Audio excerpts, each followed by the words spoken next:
Hi all, I hope you are all warm and well wherever you are today. And thank you so much for joining us for this Northern Service Providers workshop. We're really grateful for your attendance and hopefully we'll deliver you a worthwhile session. So the theme of this workshop is considering the bull sale season is almost upon us. It's just looking at getting beyond the bull. So there is a heap of information out there for bull purchases to consider, particularly if you're buying for clients, as many of you are. And so this is just the Angus Australia crash course on the things that perhaps you should be considering and interpreting some of the plethora of information that's out there. So I'm joined today. I should introduce myself. My name's Jen Peart. I'm the Northern Development Officer for Angus Australia, based in Injune, Queensland. And I'm joined today by my colleague Jake Phillips. He's my southern counterpart. Currently, where are you today, Jake? Are you in Adelaide? I'm actually near Tailem Bend in South Australia at a international racetrack. So if you hear some really loud noises, there is a bit going on outside my window, but we'll press ahead anyway. And if Jake goes suspiciously missing, we'll know where he's gone. Anyway, but yes, as I said, thank you very much for joining us. So without further ado, we might get stuck into this presentation. I'll just get this too. So there's a few things that we're going to cover today. So the first up is the pre-game of bull purchasing. So really distilling down what you or your clients, what your needs are. So looking at your breeding objectives and that sort of thing. And then the next session is really translating those breeding objectives into selection criteria and then where to find registered Angus bulls that suit that criteria. We're going to take a quick dive into some of the resources that we have available. There's some new stuff coming out there in the form of the Stock Agents Toolkit, which is Jake's baby. And this is a really developing space, so you'll often see more and more resources being produced by Angus Australia. And if there's anything that you feel should be produced, just let us know. We're always interested in identifying some of the problems people are having on ground and backing them up with some resources. The next session is about the difference between the best and the rest. So realistically, why buy a registered bull when you can buy paddock bulls sometimes at a smaller cost? And so it's just taking a deep dive into why even consider registered bulls and why they are the best. The last session will be around adaptation management. So this is really northern focused. Given bull prices at the moment, and how uniquely some of you are situated in helping clients find bulls and then manage them on farm, it's really important to protect your client's investment. And just by providing some pretty basic management, you will see greater longevity and greater work coming out of those bulls, which is great. There will be time for questions throughout. So if you've got a question, either raise your hand, pop it in the group chat, and there'll also be a Q&A session at the end. So if you don't get the opportunity, just write the question down and we'll address it at the end. So to begin with, I'm going to pass over to Jake. Jake is going to take over our first session. Sorry, Jake, just give me 2 seconds. And he's going to be covering off the pre-game of bull purchasing. So really taking a deep dive into what people's breeding objectives should look like. Thanks, Jake. Thanks, Jen. Hopefully you've got the sound shared for the next slide there, Jen. But look, thanks very much for having me, Jen, as part of this workshop. I'm really excited to be part of it. It's my first one. And I'm currently working as the Extension Manager at Angus Australia. So what that really is that Jen and I and others, but predominantly Jen and I, are on the sort of front line with our members, helping them understand some of the opportunities that exist around getting more information and making informed decisions in regards to their breeding program. And that's a really exciting space to work in at the moment. So for the next 10 or 12 minutes, I'm going to talk a little bit about some of that pre-game to bull purchasing. And that's really around what's some of the homework that you can do before you even start to turn up to that seed stock supplier and be choosing the bulls for your breeding program. So what's some of that I suppose inherent training or activity you can do now ahead of sale day? So just to set the scene a bit, we might go to that next slide, Jen, and I think that'll set the scene perfectly.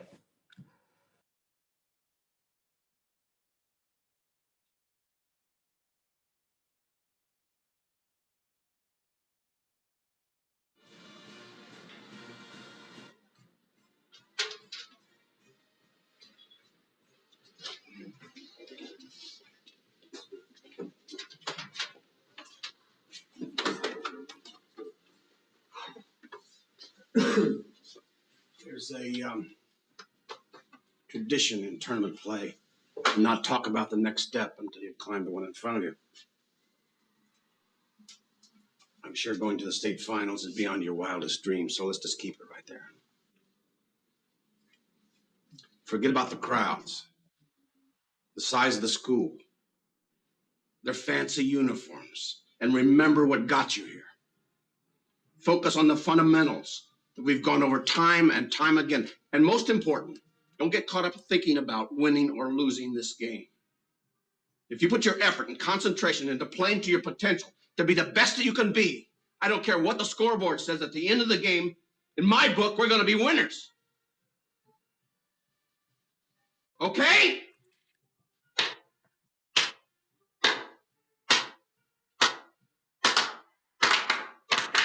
All right! Let's go! Let's go! Let me hear it! Go!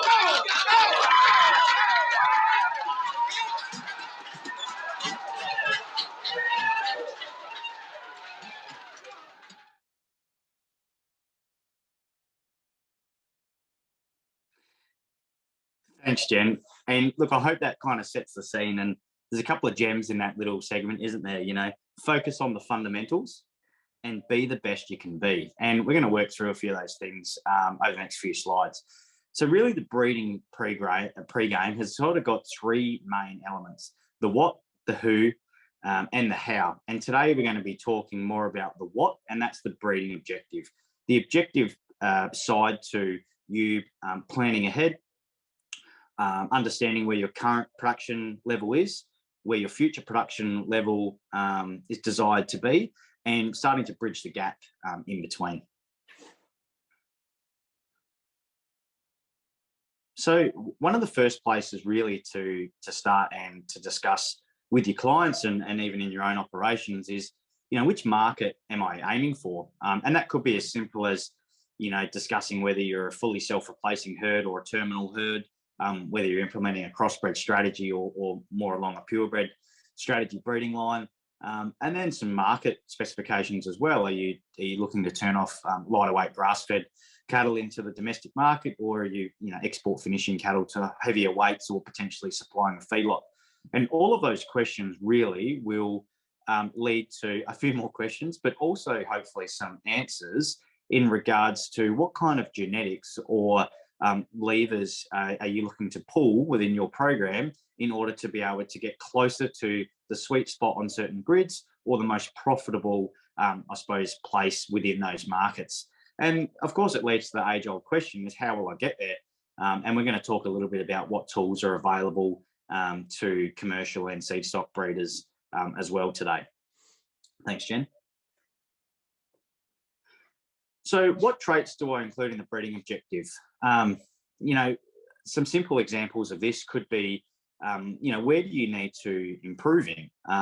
So an example in Southern Australia, where I'm from, is that particularly over the last couple of years, supplying weaner markets has been extremely popular due to the lucrative prices that those type of cattle have attracted. And so a couple of elements such as weaning weight or the weight of those calves and the number of calves that you can produce per cow join have been two pretty key elements to commercial breeding that people are focused on. In other areas that are finishing their own cattle, and particularly in the north, age of turnoff, in terms of getting those cattle to market requirements and specifications at an earlier age, is something that you may look to be placing some increased level of productivity on.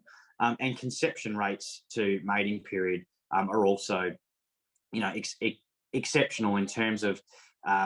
I seen something this morning, Jen, that I thought was really put nicely, and that was that the profitability of a cow that's in calf versus a cow that's not is something like four times more profitable. I can't really quote where that science has been conducted, but I would say that's pretty accurate.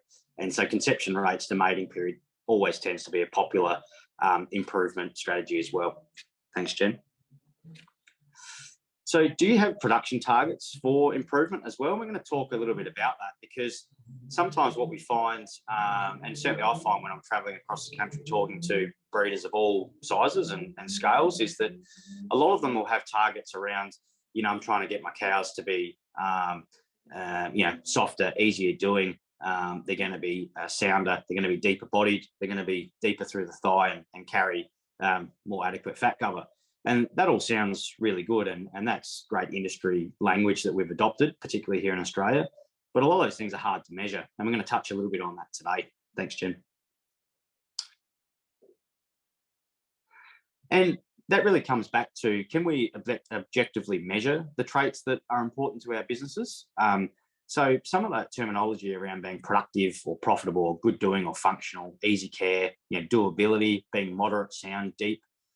You know, if I was able to call any of you up and say, oh, you know, what Angus bulls have you discovered this sales season that are, you know, clean fronted and deep sided and really sound and functional, we would have a level of understanding about what sort of cattle we're talking about. The trouble with those, that terminology, is it's hard to measure. And in fact, some of those things could even questionably not be heritable. So we need to start to try and, I suppose, turn some of that thinking and terminology into objective traits that can be measured over time, such as calving ease or marble scores or sale weight, fat thickness. And that will allow us to measure how we're tracking in terms of the success, and also let us know when we get to our desired production target. Thanks, Jim. And we also come across situations where, particularly in that weaner market type situation, where occasionally we might see some pushback on certain traits because people aren't getting exactly paid for it at that moment in time. But there's a few things I just want to show you on the next slide that might make some people think about some of those traits that are important to the supply chain. Now, before I joined Angus Australia, I used to work for one of Australia's largest processors, and I can say with some confidence that most of the major feedlots and processors in Australia are benchmarking the profitability of cattle they buy, even out of sale yards, by the pick that they're bought from, and indeed the pick that they were born on. Now, that can be quite intimidating for a producer, because we haven't exactly known over, you know, historically how much that has been happening. But it certainly is going to come at a point of time in the future, and probably when cattle supply reaches a more stable environment in future years, where there could well be some premiums or targeted cattle selection based on how profitable those cattle are. And that could come from things like marble scores, health in the feedlot, growth in the feedlot, and compliance to customer specifications. So for that weaner producer that is at the moment tends to be reaping the rewards by being able to sell their weaners through the sale yards, and rightly so, those cattle are actually getting measured for traits that that producer may also not have front of mind. And so we need to probably just start to keep a bit of an eye on some of those secondary production traits that are important to the supply chain going forward. And there's a quote that Walt Disney, most of you would know who Walt Disney is, obviously, major theme park and movie picture producer, you know, and he's got a quote that says, do what you do so well that they will want to see it again and bring their friends. And that's kind of the attitude I try and encourage seed stock breeders to have in regards to producing genetics for the Australian market. Thanks, Jen. And I suppose one of the other key aspects to bull selection and indeed genetic selection in terms of replacement females being retained is, you know, decisions that we're making this year in 2022. If we said the average age of the cows from that mating are going to be 5 to 10 years of age within the system, really we're having 10 years worth of impact onto our breeding program from our as a consequence of the genetic and breeding decisions that we're making today. So all of these decisions have really long-term impacts on our overall production and indeed profitability.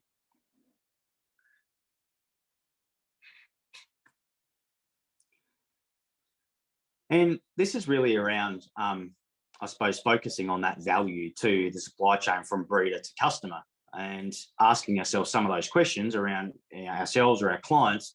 What is the reason that people come to buy bulls from them? Is it their relationship, their their customer service, their guarantee on bull breakdown, or is it actually the genetic superiority? And are commercial cow-calf producers indeed reaping the rewards from genetic gain achieved by some of the packages that seed stock producers are actually supplying? Thanks, Jen. So this gets us to a breeding objective, and we've spoken about the objective nature of this, and we're just going to step through a little bit here around how to identify those 3 to 5 traits of greatest importance for improvement first. Thanks, Jen. So approaches to setting a successful breeding objective. First of all, list the traits of economic importance to you, and we've given a few examples, whether they are number of calves born per cow, join, the weight of the weaners, potentially marble score. There's a whole range of impacts, and fertility will be somewhere near the top of that list, in conjunction with things like docility as well. What's important to your future customer requirements as well? So the markets that your customers are supplying now, the cow-calf producers, are they likely to change over the next 5 to 10 years? And some of that is a bit hard to know, but that's really around having those open and frank discussions with the supply chain so we can start to incorporate some of that selection into our breeding programs. And listing the future herd production targets. And I've got an example of a breeding objective in just a moment, but that's really around setting that objective that in, say, 5 to 10 years' time, what production targets on those certain elements of that we've been talking about are you looking to increase? Are they going to increase by 10%, 5%?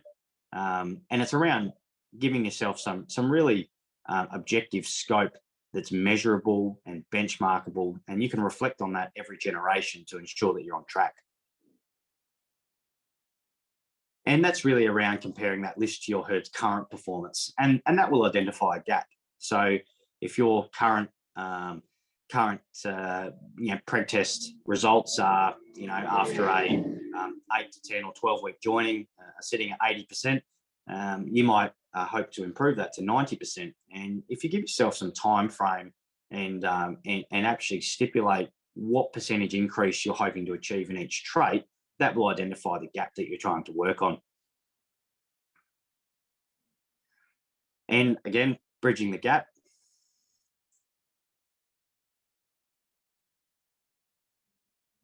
And that will identify some, pretty key criteria for you to be selecting replacements from. And there's a range of tools now available, which we're not talking about in depth today, but if you'd like more information around some of the genetic selection tools around commercial animals, we can certainly talk offline about that. We've got some fantastic options for commercial breeders in that space, but generally you'll start to form some pretty key criteria for selecting replacements within your herd to commence bridging that gap. And then it's around prioritising the selection criteria. What traits are you trying to improve on first? What's most important to your bottom line? Arguably, fertility will be near the top, but potentially, depending on what markets you're choosing as well, saleable weight might also be near the top, considering that's where the dollars per kilo comes from. And there might also be other attributes in there, such as a marble score or something like that, that is also important, but comes as a third or fourth option to those first couple. And probably the most important step, number 8, apply patience and consistency.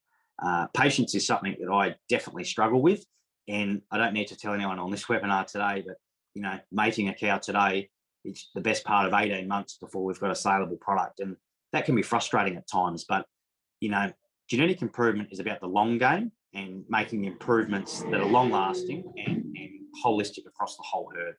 Thanks, Jen. So here's an example of a producer with their target that they would like to, I suppose, improve on in certain traits. You know, this particular gentleman's wanting to increase the sale weight of his weaners. There's also get the consistency of the age of the calves for sale better in terms of filling up those pens when they come to sale, to have more cattle that are in the specifications at the same time. They also want to increase the marble score in the cattle, and they also want to, you know, reduce or at least maintain their feed costs in their cow herd, considering they're self-replacing, and making sure that their cows aren't getting bigger and then therefore requiring more feed. So that's just an example of, I suppose, someone that has got that objective. So here's a breeding objective I think is quite good, and I've highlighted each part of the sentence. If you just rattle through these, Jen, and I'll just talk as you put them up. So the first part that's really important here for everyone on this call is that they want to improve the profitability. That's the aim here. So they're not necessarily focused on any one trait, but profitability is key to them. And I'd argue that's key to probably all producers. And they've also importantly given it a time frame. So over the next 10 years. And that's an important element to the breeding objective, that you've given yourself a timeline to adhere to. Fertility, they want to increase the fertility from 80% over those 10 years. So they've got some benchmarks. The age of the turnoff, you know, they want to increase the live weight turnoff of their cattle for the feedlot from 20 months to 18 months. So effectively, they're not increasing the weight, but how soon those animals are ready, and getting more efficient in their production system to get the cattle out earlier. They also want to increase the marbling potential of a marble score 3 after they've finished in the feedlot from 70 to 80%. So that's increasing not the marble score, but the amount of the mob or the cattle turnoff that are achieving that result. Carcass weight, similar. After the time in the feedlot, they're looking to increase the carcass weight as well, and therefore arguably increasing the carcass value to the supply chain. And docility, ranked as the #1 trait across most Australian cattle producers.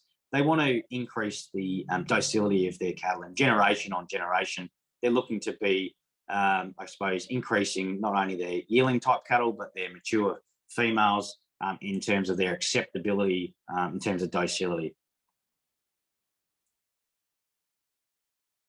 Calving difficulty, less than 5% calving difficulty. So again, I've highlighted what's important here. They've actually given themselves a percentage or a number that they're trying to work on. It's not just reduced calving difficulty, because a 1% reduction in that or a 15% reduction is sort of hard to measure. But if you actually give yourself a hard and fast number, you can work towards adhering to that, that particular KPI within your breeding business. And the last one here is feed costs. So maintaining feed costs in the cow herd. And that's really important, because if we don't maintain, say, for example, you know, the weight of mature cows, we can certainly see an increase in feed costs to keeping those cows going around the cycle 365 days of the year. And that's a bit of a separate conversation, but important to not only increase the chance of profitability and return, but also reduce the costs, because that combination will lead to profitability. Thanks, Jen. And look, there's many breeders and indeed breeds, which we're not pointing anyone out, but you know, breeders and breeds that do struggle with, I suppose, achieving their breeding objective over time. Maybe their breeding objective has been inadequate, or it's not actually objective, meaning it's hard to measure. Maybe there's not enough information available, and quite often it comes from a lack of patience and consistency in their approach as well.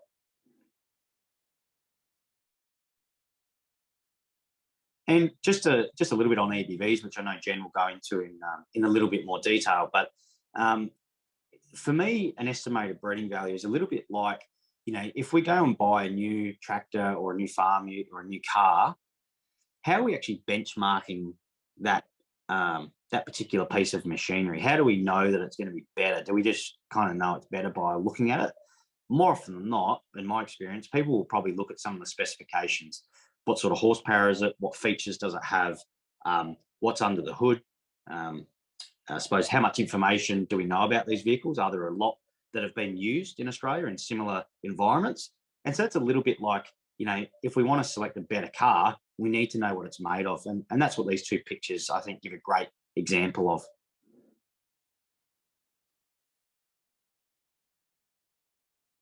And I suppose just one thing to kind of leave you out of this little session here too is that, you know, in my experience, all of the product obviously comes from, you know, people mating cows and raising calves and supplying those calves to the market.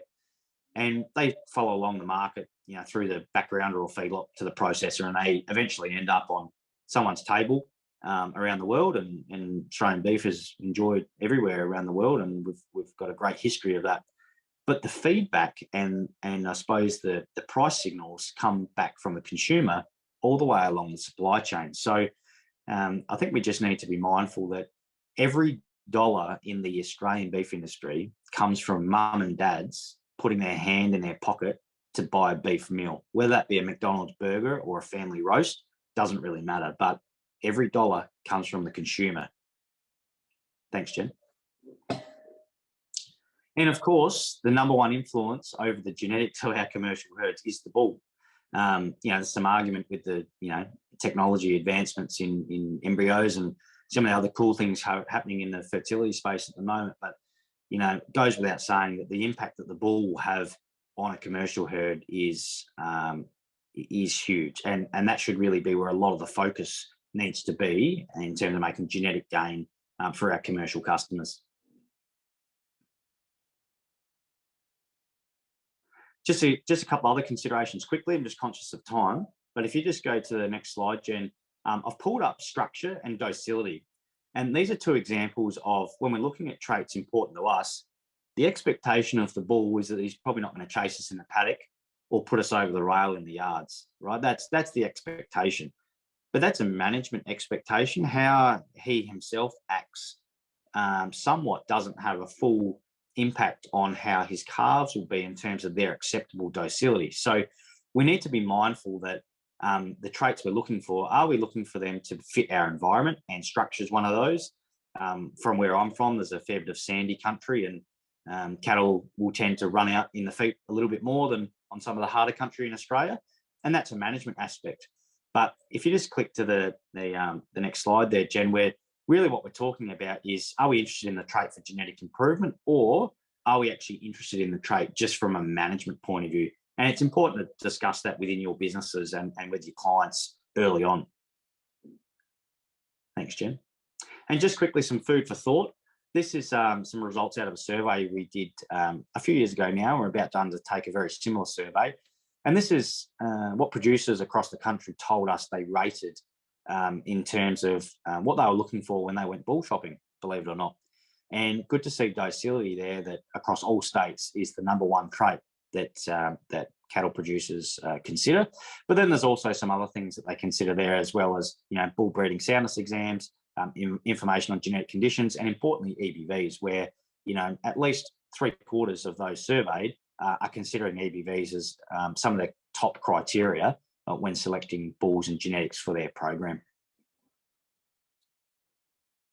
And just finally, before I hand back to Jen, I was just going to point out that we've got a range of resources that are available on the Angus Education Centre for more information. And that's a great place to go. So look, my take homes out of this session is the world is changing. You know, we've got increased population, we've got decreasing resources, we've got a really variable supply and demand cycle that we're in at the moment, which is you know, interesting every day. And so to meet all of those challenges, a breeding program needs to be clear, concise, and objective. It needs to be measurable.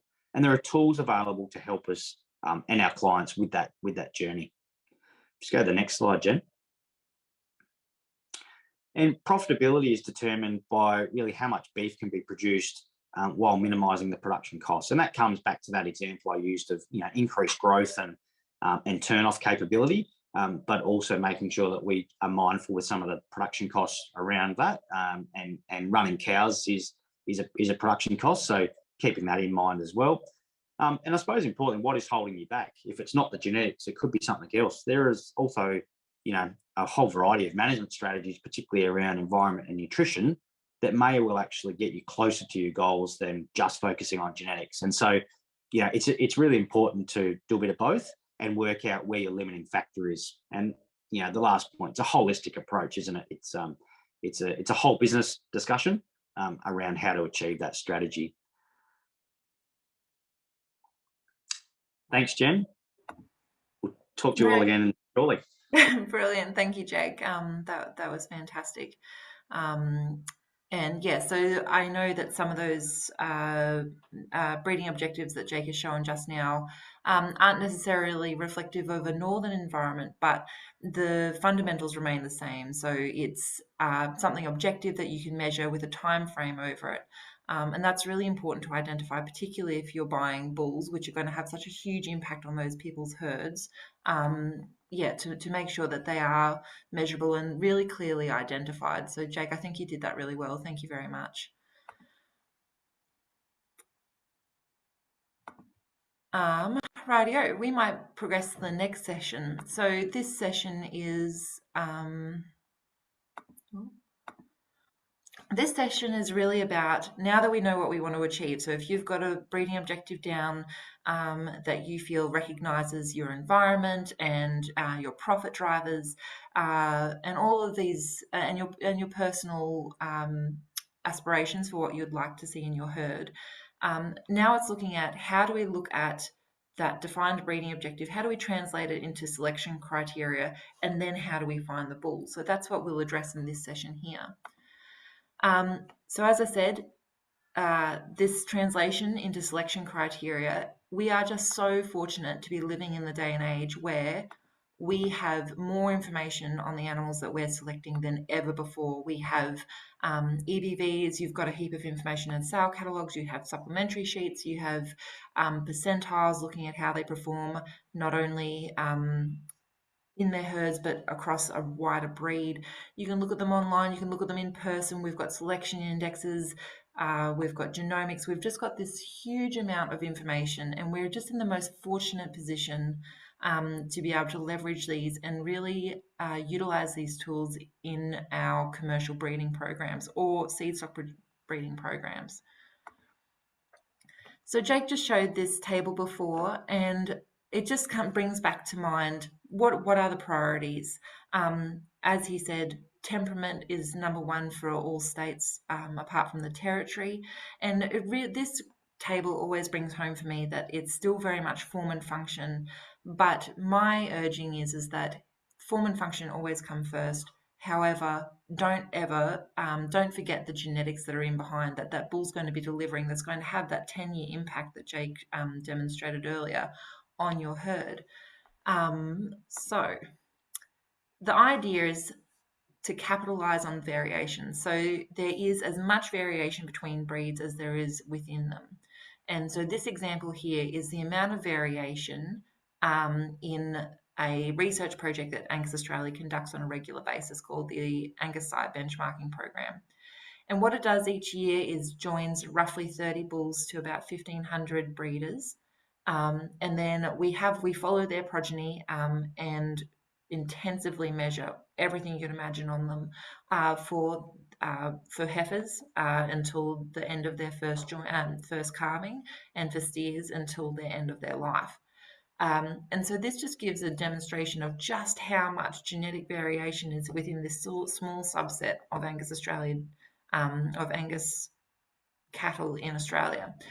So, between the top 5 sires for birth weight and the lowest 5 sires for birth weight in this program, there's 4.4 kilos. In terms of 200-day weight, which is your weaning weights, there's roughly 20 kilos.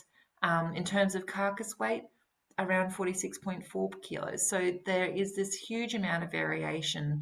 And so it really enables people to be able to select for what they would like. And the best way to do that is by utilising EBVs. So Angus Australia has around 24 EBVs, 10 selection indexes, and currently 4 research breeding values, which will eventually become EBVs. And so once you've identified the objectives that you want to achieve in your breeding program, you can utilise these EBVs to start selecting for meaningful genetic change in your herd. So we have birth traits such as calving ease, and calving ease is in your daughter, as well as birth weight, gestation length, growth, both at weaning, yearling, and then at mature, so 600, and then again in your cows as well, mature cow weight, as well as milk, which is the growth of the weaner on the cow. Fertility, so scrotal size and days to calving. Carcass, so all your rib and rump fats, your eye muscle area, your carcass weights, your beef yield and your intramuscular fat. Feed efficiency in the feedlot, structural soundness and temperament. And probably, as Jake mentioned, those last two, structural soundness and temperament. There's a management side, which, they have to be quiet and they have to be able to stand up in the paddock. But those traits also carry a genetic, that these traits are heritable. So considering the genetics that they're passing on to their progeny is really important.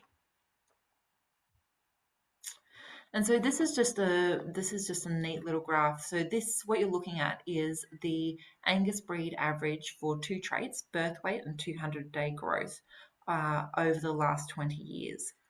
And it just demonstrates the ability to leverage genetic variation in a herd. So you can see here that over time, birth weight had increased for a period of time, and then people started selecting on lighter birth weights. And they've brought that down. Jake and I worked out the other day that it's around roughly 200 grams of change over the last 40 years. Because birth weight and growth are correlated, like they're both sort of growth traits, looking at 200-day growth, it's almost linear in terms of its improvement year on year. So it just demonstrates that if you're selecting for something, if you're paying attention to it and identifying the animals that would suit your breeding objective, it enables you to exploit genetic differences between animals and really select for what you're wanting in your herd. So how do EBVs work? And this is a bit of a crash course. As Jake said, we have a heap more information. There's an education centre which we'll step through later, and also Jake and I are resources that are out in the field. Give us a ring, give us a call. We can drop in, and it's just about understanding how to harness this power of genetic variation through the use of EBVs. So how do they work? So there's three sources of information that feed into EBVs, and it's all based on measurements taken on actual animals. So there is the source number one is their own performance. So their own performance feeds into the calculation of their EBVs. And when you're looking at a sale catalogue, you can work out what's been recorded on this animal by looking at this traits observed down the bottom. So for example, this bull here, he's had gestation length, birth weight, 200, 400, all of his scan information, docility, all recorded on him. So that's where some of his EBV information is being drawn from, by how he's actually performed. The second is their relatives' performance. So think their pedigree, so their sire and their dam and their grandsire and their granddams, but also fairly importantly, their progeny. So the whole point of EBVs is that we're trying to look at differences, expected differences in an animal's progeny. So actually having progeny data has huge value in calculating an animal's EBVs. And how you can tell if they've had progeny analysed is again down in that traits observed. So for example, this bull has had 7 progeny analysed. The third source is, this is still the second source. And this comes back to just a bit of assurance around how accurate an animal's EBVs can be, and looking at whether, now that we've got the genomics as a tool, all animals that have genomics submitted on them in Angus Australia have their sire and even potentially their dam verified. And just gives that extra level of assurance around how accurate EBVs can be. So when you're looking at a sale catalogue, you'll see the little SV up in the top, or PV for parent verified, and it will also be in the table talking about this animal. The third source is the performance of the genetically related animals. And so this is really a new data source that has been made available to genetic evaluations across the world through the use of genomics. So it looks at an animal's genome and looks at other animals that have genes in common with it, and then leverages their performance information, so again, actual measurements that are taken on actual animals, and then utilizes it to help predict an animal's performance or the performance of their progeny. And how you can tell whether an animal has had a genomic profile and whether the genomics has been included in their genetic evaluation is, again, down in that traits observed, whether it has genomics or not. So when it comes down to it, the more info we have on an animal, the higher the accuracy. So, for example, this bull here, you'll see if you look across his accuracies across all the different EBVs that we report on him, most of them are well into their 90s. There's a few that aren't, reflecting the lower heritability and some of those hard to measure traits. But you can see down the bottom here that he's been extensively measured himself. He's got a genomic profile.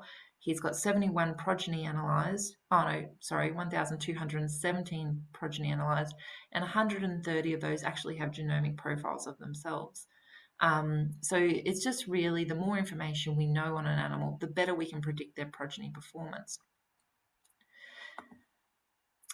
And the better we can predict their progeny performance really decreases the EBV variation that we see. However, how does this work for young animals? So most of the time we're buying either yearlings or 2-year-olds in sales. And Angus is in a fortunate enough position that a lot of those animals are sitting in that medium range where they have a well-connected pedigree that have been extensively recorded themselves, and they've had a fair bit of recording done on themselves as well, and occasionally they have a genomic profile.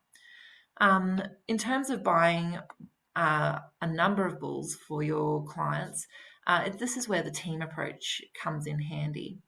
So as you can see here, the graph that you're looking at is the accuracy of a bull team with EBV accuracy around 30%. And this comes down to probability theory, in that if you buy one bull and he has a trait, an EBV accuracy of 30%, which granted is quite low, his accuracy is going to be 30%. Whereas if you are employing a method of buying a number of bulls that are unrelated, that you'll see the accuracy, just based on the probability theory, for the entire team of animals will be considerably higher. And that's because some will underperform, some will overperform, and some will perform as expected.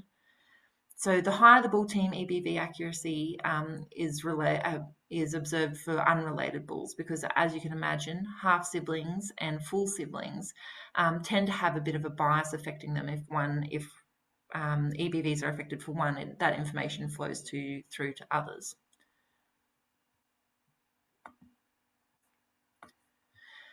Rightio.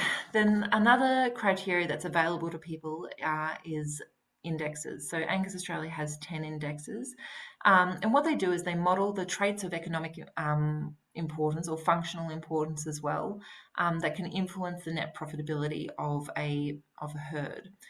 So in Angus Australia, we look at it as a dollar value per cow joined.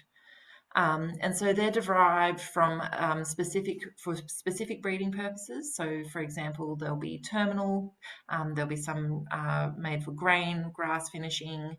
So there's a whole range of them. And they're calculated by placing weights on individual traits of importance to those production systems. So you can see the list here of the indexes that Angus Australia provide to members. And also to the wider beef breeding community. And so this is an example. So this is the $A index and the $A low feed index. And it just gives you an example of the weighting. So the $A, for example, it's putting 27% weight on growth, 12% on calving ease, and 17% on mature cow weight. However, if you look at the $A-L, so the low feed cost index, it's putting the same emphasis on growth, greater on calving and less on mature cow weight. And so these figures aren't just plucked out of thin air. They're extensively researched and calibrated to best reflect the profit drivers for these particular systems. And the indexes really form a really good and quite a powerful pre-filtering tool. However, I would argue that they should never be looked at in isolation. So, for example, I've got two bulls here. They are from the same breeder, same area, but they've got some fairly significant differences. So one is very calving ease positive, the other has lesser calving ease. Their growth is considerably different. So one is high growth, one is still good growth, but below breed average. However, they share a very similar index. So it just really goes to show that it's great for a pre-filtering tool. However, if you've got some specific breeding objectives around specific traits, it will never replace attention to those traits. I'll just stop there for 2 seconds because I'll just see whether anyone has any questions, and B, we'll just do a quick walkthrough of how you find these animals. So now that we've identified them and we know of the selection criteria available to us, now's a good chance just to have a look at some of the tools that Angus Australia has that helps find bulls that may be suitable to your breeding objective. Sorry.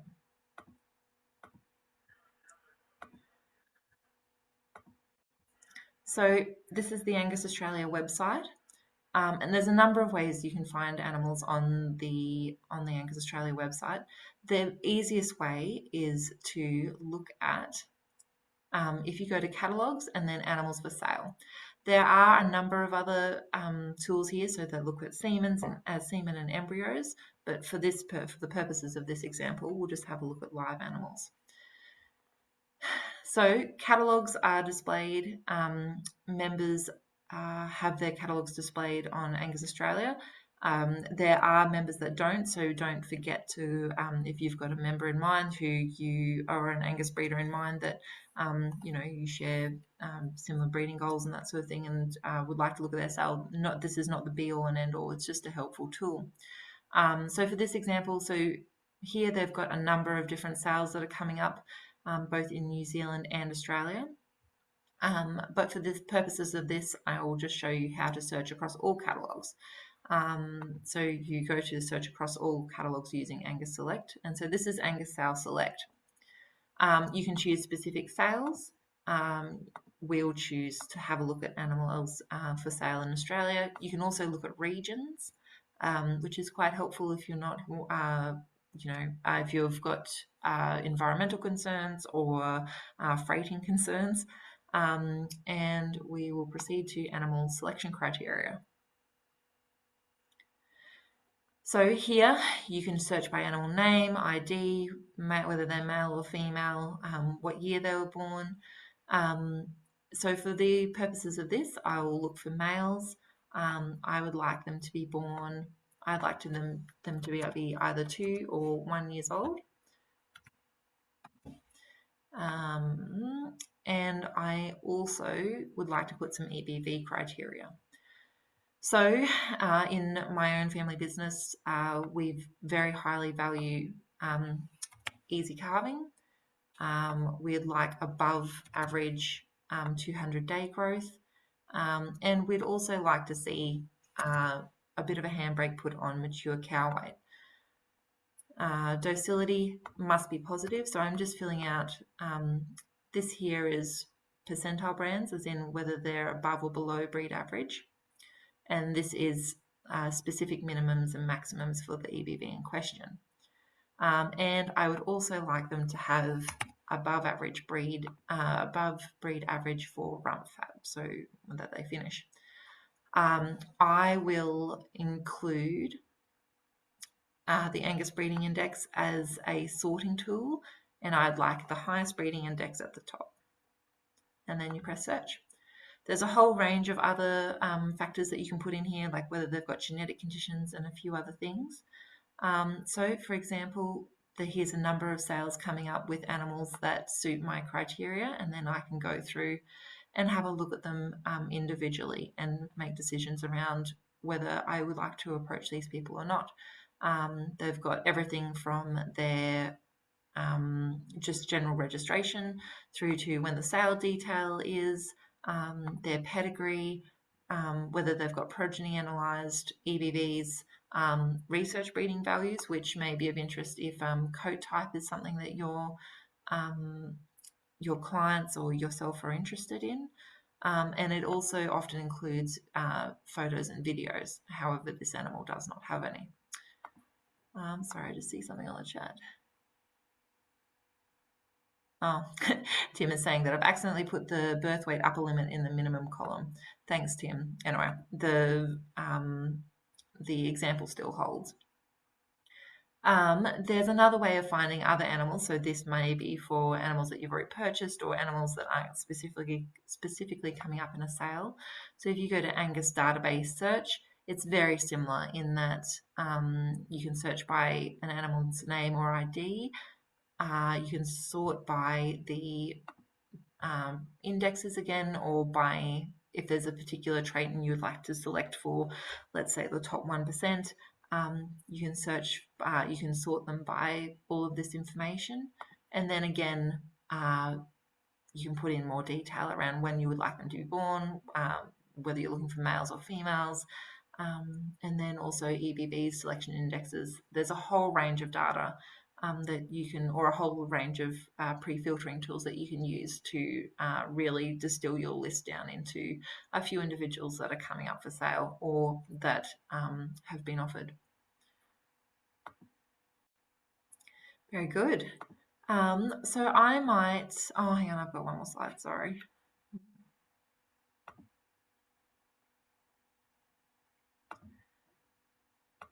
So if you ever have any questions around using the tools that are available on Angus Australia, please just give Jake or I a call. There's other practicalities. So this animal still has to stand up in a paddock, has to be able to serve, and has to be like managed in different scenarios. So whether they're in the paddock or in the yards. So the man in the flesh really should, stand up to your own structural assessment or the structural assessment of different consultants if you choose to use them. Bull check, so a bull soundness evaluation never goes astray, and if it's important to you, morphology, like bull check involves a crush side motility check, whereas morphology looks at some of the defects and that sort of thing. So if that's important to you, have that conversation with the seed stock supplier and go from there. Getting a good handle on the production system he's coming from is also really important. So understanding, their breeding pressure, what sort of joining window these cows have been under, the environment and the climate that they're coming from. So have they been standing in a 2-foot oats crop and all of a sudden they're looking at spinifex? Does it snow? Just those general things that seem like no-brainers, but are really worthwhile having a conversation with the vendor. Getting an idea on their diet and their health treatments is also really important, and we'll touch on that when we talk about acclimatization. Has anyone got any questions before we move on? Again, we have a Q&A session at the end, so if you would like to hold them off until then, that's fine.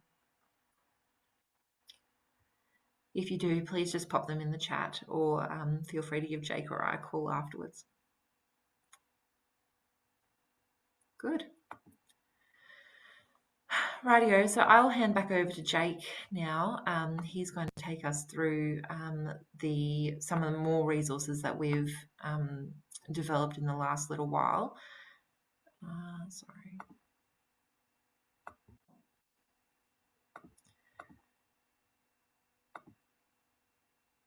Right. Great. Thanks, Jen. And I'm feeling for everyone on the webinar because what a huge array of information there is. But hopefully this is just a taste of what you might like to follow up on later with either of us. So I just wanted to talk really briefly, just for seriously like 10 minutes, around our Angus Education Centre. So we're really lucky at Angus Australia that we've been well supported by industry and our board to create some educational resources to help people in the supply chain, particularly with breeding cattle, around understanding what EBVs are, where they fit in, and how to make more informed decisions. So we've actually got an Angus Education Centre as part of the Angus Australia website, which has got seriously a huge array of printed information, digital information graphics. There's also some activities to do there and some videos, which really are around what performance recording is, how to collect data, how to submit it, what an EBV is, how the taste evaluation works, how to find genetics and size for your clients. It's a great one-stop shop. What I wanted to walk through this afternoon with you guys is our newest module, which is actually just being released at the moment. And that is actually called the Stock Agents Toolkit. If you want to go to that, Jen, that'd be great. So the Stock Agents Toolkit, and this is applicable not just to stock agents, but also to consultants and also producers more generally. And this is, I suppose, a summarized version of some of the other educational material we have. But really what it does is it puts it into a very simple, clear, concise message around what are the take-homes for when you're having those discussions with your client around all of those things that we're talking about today. So really what should be on the agenda when you're having a coffee around the table or in the yards talking about sire selection and breeding and genetic decision making for the year ahead. These are some of the things that we should be talking about. So we're just going to step through some of these modules that we've been able to create, called the Stock Agents Toolkit, but also more applicable to others as well. So really out of COVID, because we couldn't travel last year, we had the ability to come up with a couple of new concepts. This is the first of which we've released, and there's other things that are still bubbling along at the moment. And there's 8 educational modules, including videos and graphic content as part of this Stock Agents Toolkit. It takes between 5 and 15 minutes to go over each of these modules, and part of that is about reading and clicking on certain links for more information, as well as watching the produced video. So the 8 modules that we've been able to package up nicely for this target audience is what role do genetics play in my client's herd? And that's really around teasing out the environmental and genetic impact. Angus sale catalogues. If you've looked at a decent Angus sale catalogue lately, golly gosh, there's a lot of information in there. So understanding and interpreting the information in them, and some really cool hints and tips on how to work through that quickly with your clients. What tools are available for identifying the right genetics for my clients? And Jen's just done a great job of highlighting the importance of EBVs and indexes as part of a broader suite of considerations. We've also got a chapter in there on DNA, and specifically around parent verification, the use of genomics and genetic conditions, and really, I suppose, simply putting out there what our Angus members in the seed stock space are using DNA for, and maybe some of those considerations you might make as a cow-calf producer or a consultant agent type within that sector. We also look at what do you need to do before starting to look at bulls, and that comes back to what Jen's been talking about, that kind of pre-game, creating a breeding objective. What are your considerations? What are your target markets? How do you find the bulls? So that's about using Angus Tech and Angus Sales Select, which you're lucky enough just to have a look at. And, nearly 11,000 registered Angus bulls went to auction last year. How do you filter through those to find the ones that suit you? And that's really around some hints and tips and easy to understand tools to do that. And then we finish off by focusing on what value does genetics play in the system, and what, I suppose, value do EBVs bring to the table in terms of genetic gain. So it's a really great snapshot. We're going to have a bit of a brief look at it now. So this is kind of how the webpage looks, but generally you probably won't be able to see that on the tile there, but they all include a video content, educational graphics, and simple wording with links to further understanding and extra resources if required. but we've made sure that the simple take-home messages are involved and very clearly identified on each page. Next, Jen. And so this is what we've just spoken about. Module 1, you know, what role did genetics play in your client's herd? We then roll into module 2, and that's around understanding the Angus sale catalogues and what are some of the acronyms particularly, but also the information being presented in them. We then go to module 3 around the tools available for making genetic decisions. Into module 4, which is around the DNA verification, genomics and genetic conditions, which rolls into module 5. What do you need to do before starting to look at bulls? Module 6, how do you find bulls to suit your client's needs? Module 7, why focusing on genetics is a worthwhile exercise. And this is really some of the take-homes out of the Angus side benchmarking program, where we've been able to demonstrate now over, you know, at least a decade, that dedicated and precision, I suppose, emphasis based on certain traits will actually leave you with long-term differences. And if the differences are something that you've planned on, you know, profitability within your breeding system. So this really takes out some of the key parts of the ASBP, which rolls into module 8, which is more of a summary around finding your next bull. And that's a lot about what we're talking about today. Who you're going to buy them from, what bulls have they got on offer, are they superior genetics, and then bringing them home. So this is just a 1-minute little snapshot of what you'll see on the Stock Agents Toolkit.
Thanks, Jen. So as you can see, everyone, I suppose there's a combination of some face to camera, some examples, and using our graphics to reiterate and put some emphasis on the key take-home messages, as well as some written resource there as well. So regardless of the person's level of understanding or how they best learn or their availability of time, there should be the opportunity to take out some key messages from that kind of toolkit. And we're looking to build on these types of things as the future unfolds.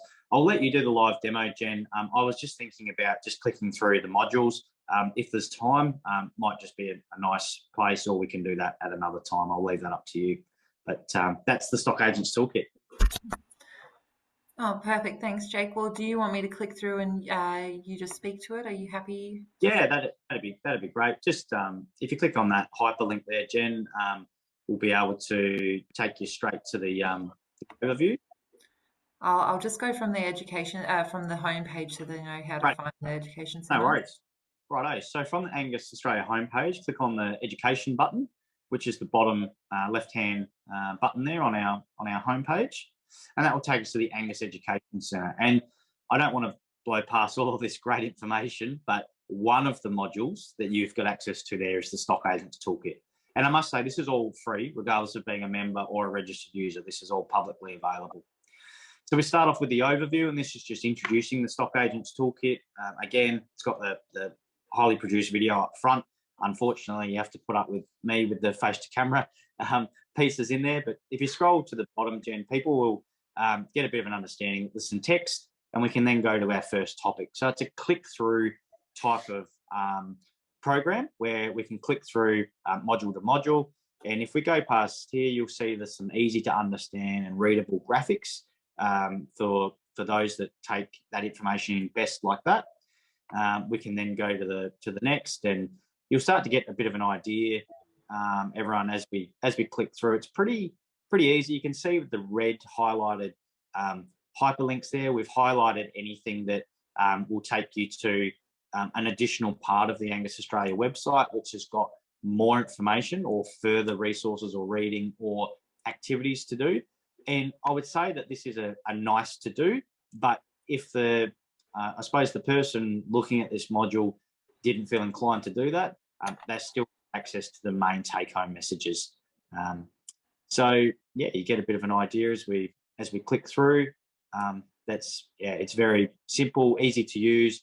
We'll be adding more content and things as time becomes available, and also looking to release additional modules that aren't part of this Stock Agents Toolkit, but for genotyping exclusively, for example, later in the year. So that's something that we're always working on. People probably get a good idea. They're not, Jen, I would suggest maybe when they get a webinar, they might be able to have a click and play themselves. And if we've got any feedback, we'd certainly be open to that. So thanks for letting me give a little preview of the toolkit. I'm about to go and present to a large stock agency firm shortly, and hopefully it's well received. So thanks for the warm up. My pleasure, Jake. You're a bit of a sucker for punishment, so I'm pleased that we can. It is, as I said, it's been Jake's baby, and it's certainly just a beautiful spot for just some really nice, concise information that has on-farm practicality, regardless of whether you're a stock agent or just advising people on bulls or looking for bulls yourself. So, yeah, Jake, I really commend you. It's a great resource, mate. So well done. Very good. Righto. So I guess the next conversation that we felt like we'd like to address in this workshop is the best versus the rest, which is sort of the conversation around why buy a registered bull. And this is something that we certainly hear on the ground a lot, considering how expensive bulls, like what the bull market has done in the last few years. And so this is sort of the conversation around why it's still why it's still got value, like why it's so important that there is benefit seen to registered bulls. And so realistically, why buy a registered bull? In Angus Australia's case, it's because they have access to the Trans-Tasman Angus Cattle Evaluation, which is our genetic evaluation. And it's one of the most high accuracy genetic evaluations, particularly in Australia. And that's because there is just a whole heap of data behind it. And we'll go into that just now. So how much data are we talking? How much data goes into underpinning these animals' genetic evaluations? Like what goes into making their EBVs? So currently in the Angus Australia most recent run, so the genetic evaluation through TACE is conducted every fortnight. In the last fortnight, which was last week, we have 450,000 gestation length records, 1.3 million birth weight records, 1.3 million 200-day weights, so weaning weights, 1,400,000 weights, and the list goes on. You can read them for yourself. I won't read them all out to you.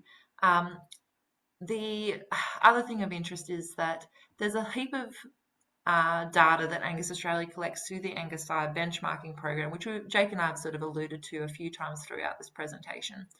So the Angus benchmarking program, as I said, joins around 30 bulls each year. So cohort 12 is just about to hit the ground, so the 12th joining. So these 30 bulls, different bulls each time, and they include like highly influential sires that link us to other Angus populations, such as the US, where a fair bit of our genetics comes from, as well as New Zealand.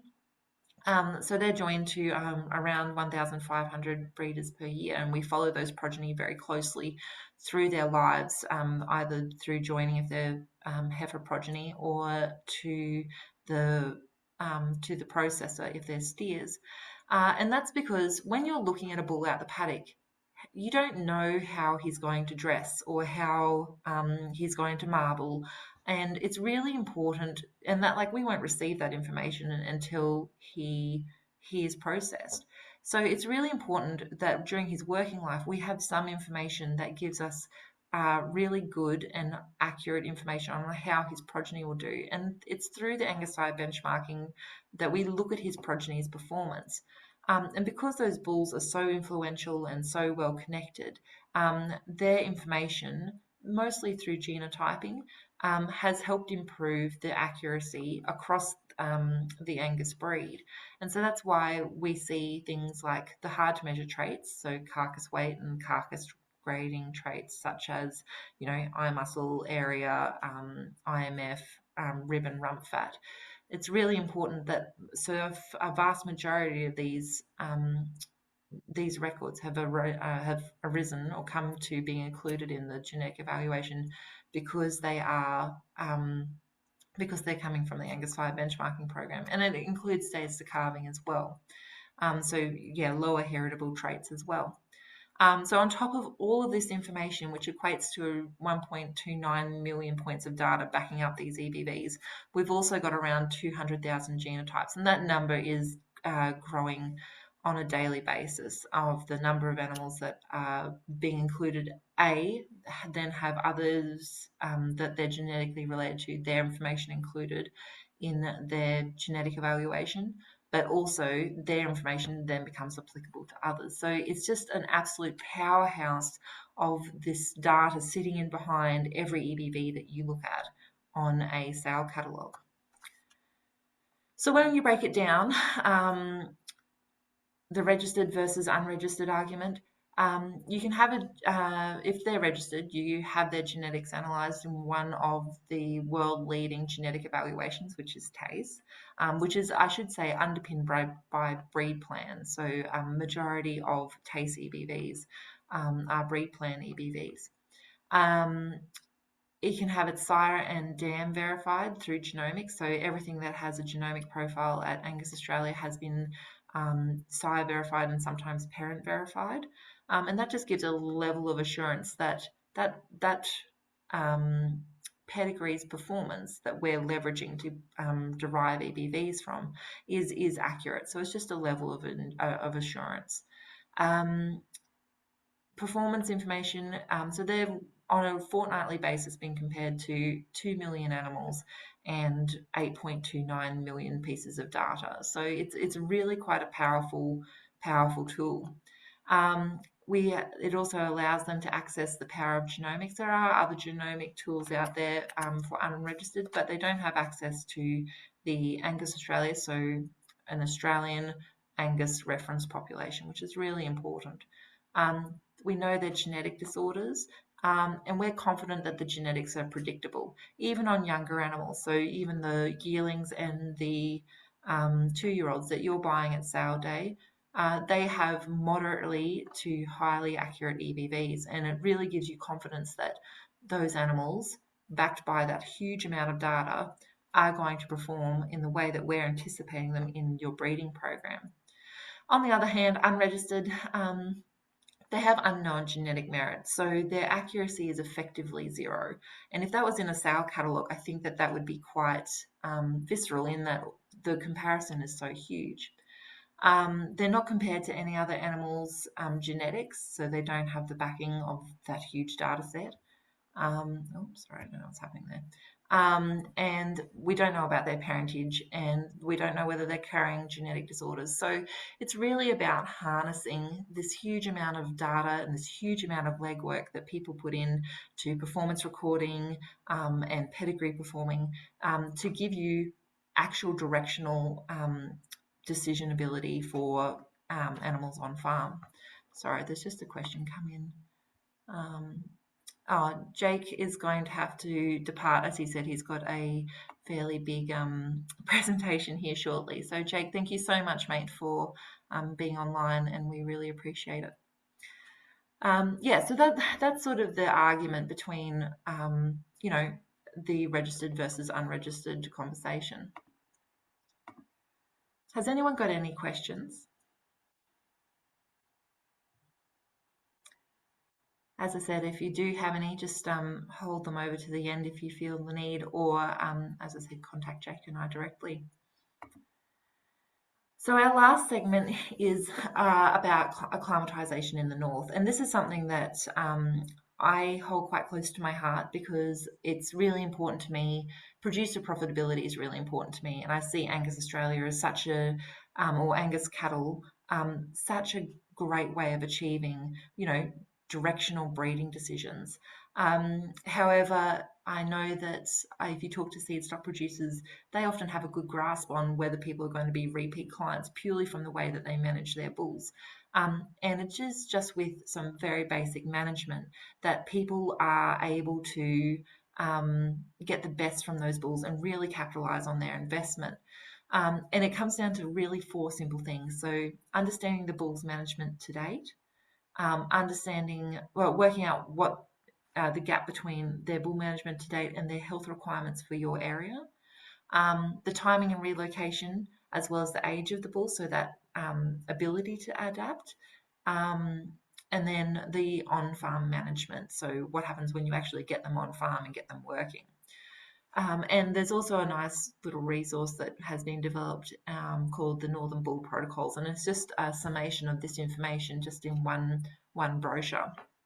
And it's also on the Angus Education Centre, I should mention. So, understanding the bull's management to date. So, what have they had? Have the vendors blooded them for ticks? Have they been 3-day vaccinated? What other vaccinations have they had? What's important in your area that you just need to ask whether it's important in the vendor's area as well? Getting a good grasp on what they've been fed. Have they been fed grain? Is there an expected impact on semen? And also, how long will it take for that animal to adjust to time on pasture? So, for example, if they're going from standing in a 2-foot high oats crop and all of a sudden they're looking at spinifex, just understanding what the transition will be, not necessarily what it will look like, but what it will be. It takes 14 days minimum for any chance of change in the rumen microbiome. So all of those bacteria and everything that make up the rumen's ability to break down feed. And it can be up to 6 weeks for a microbiome to adjust. And in that time, a bull may require supplementation, which is an extra cost, but considering the costs that you've outlaid to procure and get this bull home, just really looking after if you manage their acclimatization well, you'll see that benefit going forward. So in terms of the health requirements for your area, so again, this is really identifying what they've been exposed to and what they're going to be exposed to, and addressing their health requirements going forward. So the 2 examples that really come to mind are, have they been blooded for ticks if you're in the tick zone, and whether they've been vaccinated for 3-day. 3-day, any form of stress can have impacts on a bull's semen. So it's really important to give them the best chance possible to really perform in your herd. So in terms of timing of relocation and age of bulls, and again, this is a no-brainer. The best results come when they come up as early as possible, so while in the cooler months. And then I know that that's often a bit of a feed gap or a protein gap in the northern environment. So consider the time that it takes for their rumen to adjust, and give them the best possible chance of doing so, which may require extra supplement, but it's also working on a good few months before you're planning to use that bull out in the paddock. If you manage it right, they'll be in working condition, ready to go, no worries. In terms of the age, it's been proven time and time again that the younger that you can get the bull into the environment that you're going to be using him in, the better he'll do. So there's a real preference in a lot of big northern herds for yearling bulls, and also 2-year-olds as well. Interestingly, Bush Agribusiness did a study on where Bos Taurus animals could go without being heat stressed all of the time. So the map on the left is the number of days of stress that a Bos Taurus animal would have at the minimum humidity temperature index, temperature humidity index. And realistically, it just rules out some of those really northern extremities of the country. During summer, there are greater incidences of potential heat stress throughout the year. So it just really illustrates how important it is to get those bulls up into that environment while it's cool and they have time to adjust to the feed and the environment before you start adding temperature into the mix as well. So in terms of on-farm management, so we've gone to the expense of buying the bull, procuring him, getting him home. So now there's a few strategies that you can implement on either in your herd or in your client's herd that really make the world of difference. Controlled joining is probably the biggest factor. Angus bulls have a high libido. They will work and work and work and will come out looking they will have their work boots on. So it's best to join them and in a controlled joining scenario and give them that period of break to recuperate, to put back on condition and be ready for the next season. And managing that off season is quite important to make sure they're reconditioned and ready to go. And again, if they require feed, I'd highly recommend feeding them because it's just a no-brainer when you've got an investment that just needs a little bit of management. As I said, the Northern Bull protocols are something that are available freely on our website. If you want to get copies to send to clients or anything like that, please just give me a call. But they're a really nice, concise little document that outlays some of the thinking around, managing the bulls in these environments and going from there. Very good. So that brings us to the end, and thank you everyone for hanging in there. I know that there was a lot of information, and as I said, it's really just trying to get this information out there, but just so that you know it's there. If there's anything that has sparked questions or you'd like further information on, please don't hesitate to reach out. Thank you very much, everyone. We're grateful for your attendance, and I hope it's been useful for you. Anyway, and best of luck in this sale season. I hope that you will find bulls that are suitable to your breeding objective. And if there's anything we can do to assist, please let us know.